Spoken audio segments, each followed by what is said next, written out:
Hey guys, so today we're going to work on intervals. Um, there will be no paper homework today. Instead, we're going to do a Hawks assignment. So this will be like the first attempt at trying to log in and make sure everything works correctly. If you have any questions or need any help with the Hawks questions, please let me know. A lot of it is from the notes, so go back to 1.1 and the notes from today, and that'll help you with the Hawks assignment. Like I said, today we're going to talk about intervals. All right, so you're going to be able to express an interval in interval notation, and we're going to talk about intersection, but it's more in depth in the next lesson. So inequalities, just as a review, the symbols are less than or greater than, and then you have less than or equal to or greater than or equal to. The reason why I grouped them together is because I want to talk about interval notation. So if you use interval notation, if it's a less than or a greater than sign, you use parentheses. If it's a less than or equal to or greater than or equal to, you use brackets. And the same way with graphing them, we're going to graph them on a number line, which we'll practice. If it's less than or greater than, it's an open circle. If it's less than or equal to, greater than or equal to, it's a closed circle. All right, so I kind of just start off with some basic examples of inequalities. And you're going to see this on the Hawks. The hard thing about this is that there are multiple answers to these questions. So the first one says 1.5 blank 1.5. Well, we know those are equal, right? So we're going to use an equal to symbol. The thing is, Hawks is looking for either one. So I could use less than or equal to or greater than or equal to. And you have to make sure you select both because that'll be your answer. All right, so then as we move on to number 2, it says negative 0.2 compared to 1.6. So we know negative 0.2 is less than 1.6, but it could also be less than or equal to. Again, on Hawks, you're going to be looking for both of those answers. So I want you guys to try number 3. I'll pause the video and include a question here. However, I'm also going to work it out.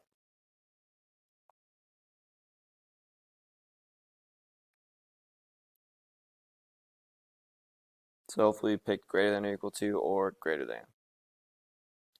You're also going to see problems like this, where it's just written out for you. It says negative 12 is strictly less than 5. You just write it as it says. So negative 12 strictly less than 5. That's what they're looking for. 8 is greater than or equal to 2. Again, just write out what it says. All right, so now we're going to work on a few harder problems, I would say, because they actually just give you the inequality.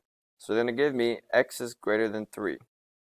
All right, what I like to start with is the graph, just because I think it's a little easier.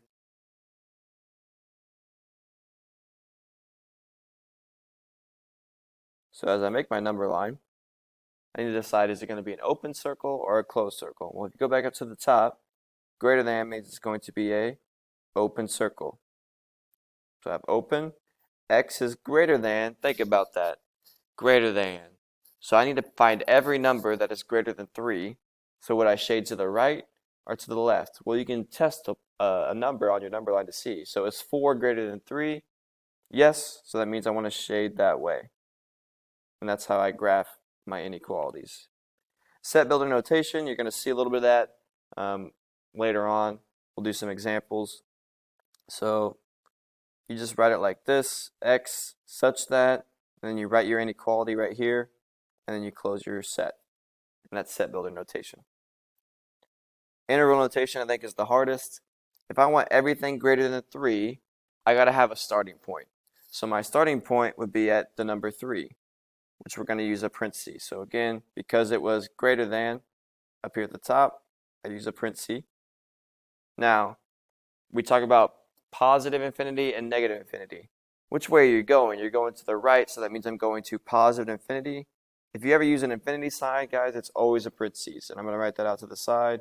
Positive or negative infinity, it's always parentheses. All right? So that would be interval notation. This is set builder notation, and this is a graph. I know I just talked about it, but the symbols for positive infinity and negative infinity, again, if you haven't seen those in a while, it's kind of a nice reminder. All right, so we're going to have 2 more. I want you to try this one by yourself. So x is less than or equal to 2. So go ahead and pause the video and try the problem by yourself.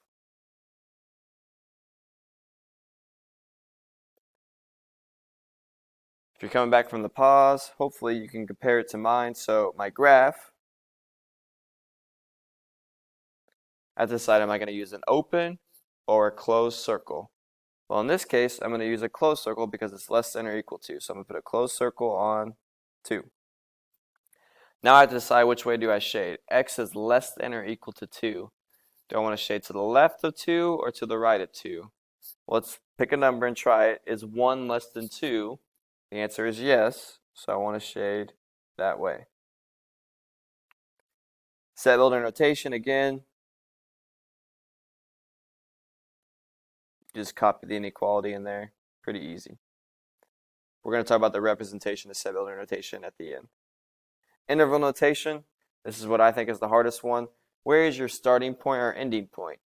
Well, if you work from left to right, because that's what you do on a number line, if I'm going to the left and working to the right, I start at negative infinity because it's shaded all the way to the left, and I stop at 2.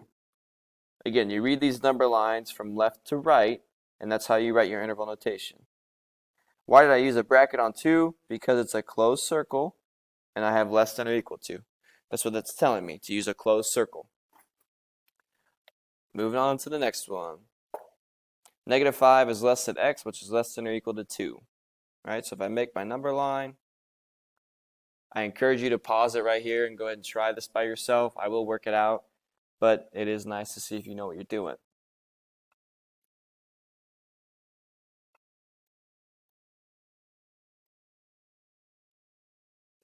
Okay, so negative 5 is less than x. Do I use an open or closed circle? Well, if it's just less than, I'm going to use a open circle on negative 5. And then I look at x is less than or equal to 2. Less than or equal to 2, that means I use a closed circle on 2. If the x is in between two inequality signs, like this, guys, if the x is in between two inequality signs, I shade it in between my 2 points. So I just connect them with a line. Set builder notation again. We'll talk about the representation later on, but you just copy your inequality in for now. That's what you're doing. Interval notation, you read it from left to right on your number line. So I start at negative 5. It's an open circle, so I'm going to use a parenthesis. And then I stop at 2. Notice I did not use infinity this time because I did not have an arrow going on forever. Instead, I have a start and an end point. So that is what your interval notation will look like. All right, and the very last thing, we're going to talk about set builder notation and what it means. So you're going to see problems like this on the Hawks. I actually kind of want to do, I'm going to change it to this.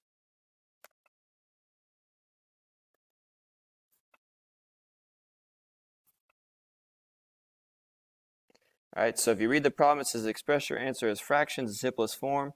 I want you to find the first 4 terms of the following set.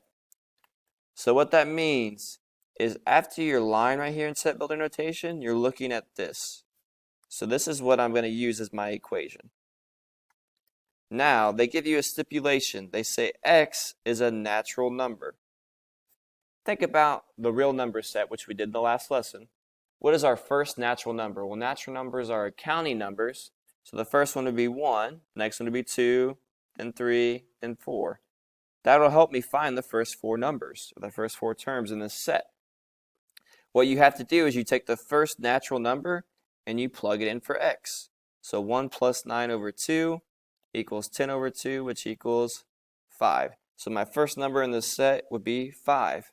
Now you go to your next natural number, which is 2, and you plug it back into the same problem. So I would do 2 plus 9 over 2, which equals 11 over 2. I can't simplify it anymore, so I'm going to write 11 over 2. And then I go to 3, the next natural number, plug it in. 3 plus 9 over 2 equals 12 over 2, which equals 6. And then lastly, you're going to plug in 4. I'm going to get 13 over 2. I'm not going to work that one out. That's the first 4 terms in that set. So that's what set builder notation is. Normally they'll give you an x is this. So like in our case, it's x is a natural number. And they want you to plug it into the problem and they want you to solve it. All right. That should be enough information there for you guys to complete your Hawks assignment. If you have any questions, please let me know. Email me, and I will try my best to help you immediately. Thanks, guys. Have a good day.